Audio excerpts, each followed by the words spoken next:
Okay, go ahead, Doctor. Right. So More insights of Dr. Bryan. the classic example, my very best friend. I have been talking to her about this science and this information for 5 years.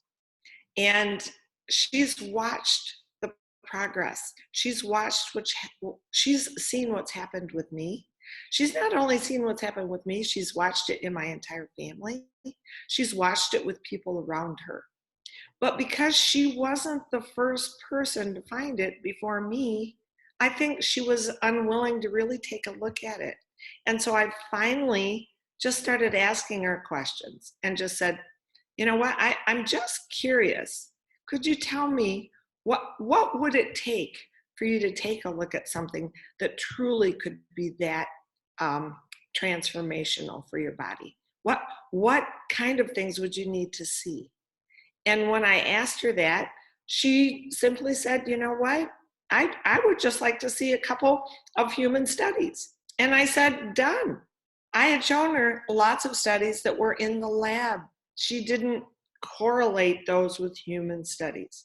So I went back over the studies that we have on a couple of athletes.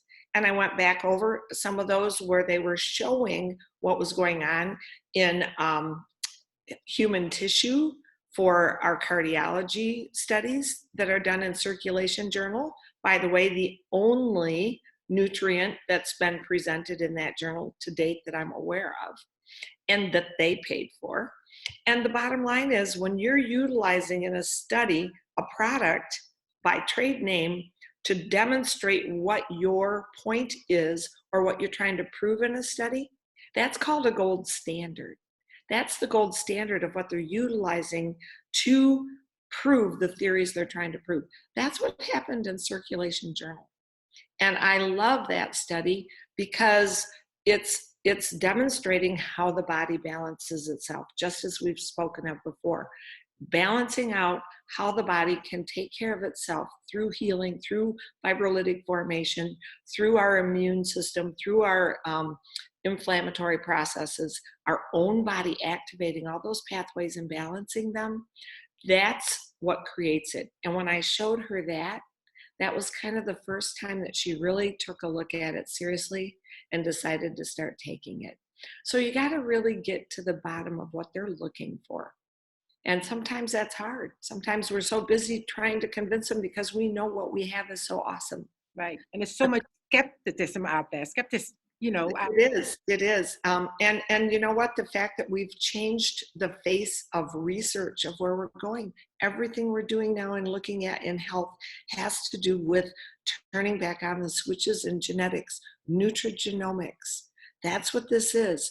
This is, and let me tell you, I'm even seeing it in pharmacy schools now. I've been asked to go over a master's program at a university where they're adding on another year as a master's program and a pharmacy program dealing with nutrigenomics and how we have the ability for our gene expressions to be optimized so that we don't see some of the end results of some of the health conditions that can occur.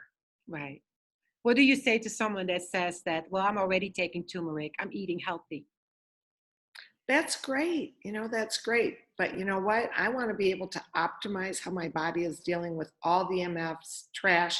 Turmeric is a great anti-inflammatory product. But first and foremost, what I'd really like to ask you is, how do you know what's even in your body? And that is a big point for me because I know exactly. We send our own people out for our raw ingredients, and they test at the site where we get our products. They test where we get the raw ingredients. And about 70 to 80% of the raw ingredients they give us, when we test them, they don't hold up. So we don't take them. We bring it back and we retest it again. And guess what? They sell those optimum products to all the other people. More importantly, most people, including the pharmaceutical industry anymore, they don't know what things are being blended with and mixed with. And when you see what's going on in our supplementation market, you have no idea if there's even turmeric in there or how much. There's no quality controls as to how much is in there, and there's no regulatory body that makes that happen. Yes, they have good marketing, they call GMP, which is good manufacturing practice, and we do adhere to that. But our standards are so much higher, and so many other companies don't bother, and you don't even know what's going to be in your product. And that's worrisome to me. I can't take that risk. My body has too many things that can optimally happen if I'm not getting the correct things to activate. Oh, that's awesome. Thank you so much, Dr. Bryan.